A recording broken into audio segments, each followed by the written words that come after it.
ஹல்லேலூயா. கர்த்தருடைய பரிசுத்த நாமத்திற்கு மகிமை உண்டாவதாக. இந்த நாளிலும் இந்த நிகழ்ச்சியின் மூலமாய் உங்கள் ஒவ்வொருவரையும் சந்திப்பதில் மிகுந்த மகிழ்ச்சி. இன்றைக்கும் ஏசப்பா நம்ம ஒவ்வொருவருக்கும் தருகிற வார்த்தை சங்கீதங்களின் புஸ்தகம் 34வது அதிகாரம் 17வது வசனம்.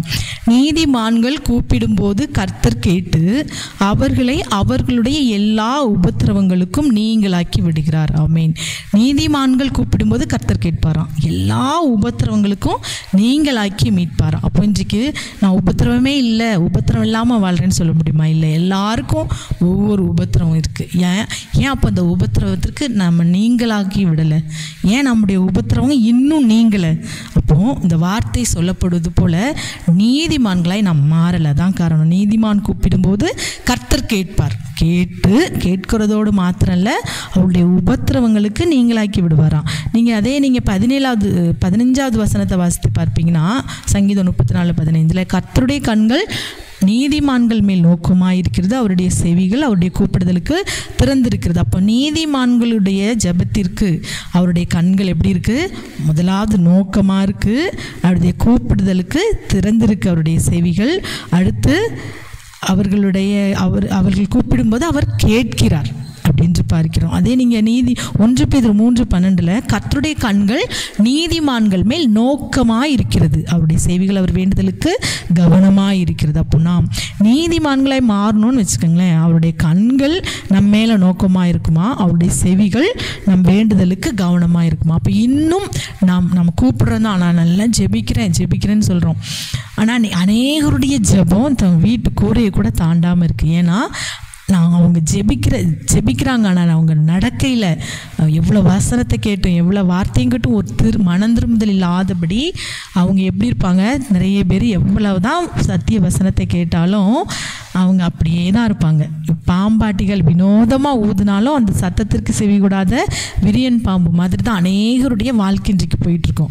சர்ச்சுக்கு வருவாங்க, இதுதான் நீங்கள் செய்கிறது தப்பு அப்படின்னு சுட்டி காட்டினாலும் மறுபடியும் போய் அதே தான் செய்வாங்க.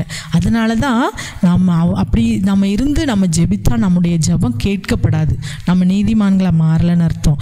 நீங்கள் இதில் வாசிப்பீங்கன்னா, துன்மார்க்கருக்கு நீதிமொழிகள் 15:29 துன்மார்க்கர்களுக்கு கர்த்தர் தூரமாக இருக்கிறார். துன்மார்க்கருடைய ஜெபத்தை கேட்க மாட்டார், அவருடைய ஜெபத்திற்கு அவர் பதிலளிக்க மாட்டார், தூரமாக இருக்கிறார். அப்போ துன்மார்க்கத்திலே இருந்து நான் துன்மார்க்கமாக தான் இருப்பேன், துணிகரமாக தான் இருப்பேன், மறைவான பாவத்தில் தான் இருப்பேன், கண்களின் இச்சையில் இருப்பேன், இப்படி நான் இச்சிக்கிறதுலாம் செய்வேன், மறைவான எல்லா பாவத்திலையும் நான் செய்வேன், ஆனால் என் ஜெபத்தை கேட்கணும்னா இது முடியவே முடியாது. கிறிஸ்தவ வாழ்க்கை என்பது நேராக போகணும், 2 போட்டில் காலை வச்சுட்டு போக முடியவே முடியாது. ஊருகா மாதிரி எப்போவாது தொட்டுட்டு போகவும் முடியாது. அப்போ நாம் பரிசுத்தமாய் வாழ நாம் ஒப்பு கொடுக்கணும். நீங்கள் நீதிமானாய் மாதிரி ஜெபிங்க. இன்னைக்கு நிறைய பேருக்கு ஜெபம் கேட்கப்படலை. நிறைய காரியத்திற்காக நான் ஜெபிக்கிறேன். நிறைய பேர் சொல்லுவாங்க, காலையில் எழும்பி ஜெபிக்கிறேன், குடும்ப ஜெபம் பண்ணுறேன், உபவாசம் இருந்து ஜெபிக்கிறேன், இத்தனை நாள் உபவாசம் அத்தனை நாள் உபவாசம்னு சொல்லுவாங்க. ஆனால் அவங்க உபத்திரமும் நீங்கி இருக்காது, அந்த பிசாசின் பிடியிலிருந்து அவங்க விடுதலை ஆக்கியிருக்க மாட்டாங்க, வறுமை ஒளிந்திருக்கிறது, நோய் போயிருக்காது. அப்போ அதுக்கெல்லாம் என்ன காரணம்? இந்த வார்த்தை தான். அவங்க நீதிமான்களாய் மாறாதபடி, கையின் கிரியைகளில் பரிசுத்தம் இல்லாதபடி, செயல்களில் சிந்தனைகளில் நடக்கையில் ஒரு பரிசுத்தம் இல்லாதபடி, ஒரு சாட்சி இல்லாதபடி, அக்கம் பக்கத்தில் வாழ்கிற வாழ்க்கையில் ஒரு சாட்சி இல்லாதபடி நாம் ஜெபிப்போம் என்றால், குடும்ப வாழ்க்கையில் ஒரு சாட்சி இல்லாதபடி, சொந்தக்காரங்க மத்தியில் ஒரு சாட்சி இல்லாதபடி ஒரு வாழ்க்கை நாம் வாழ்வோம் என்றால் நம் ஜெபம் கேட்கப்படாதான்.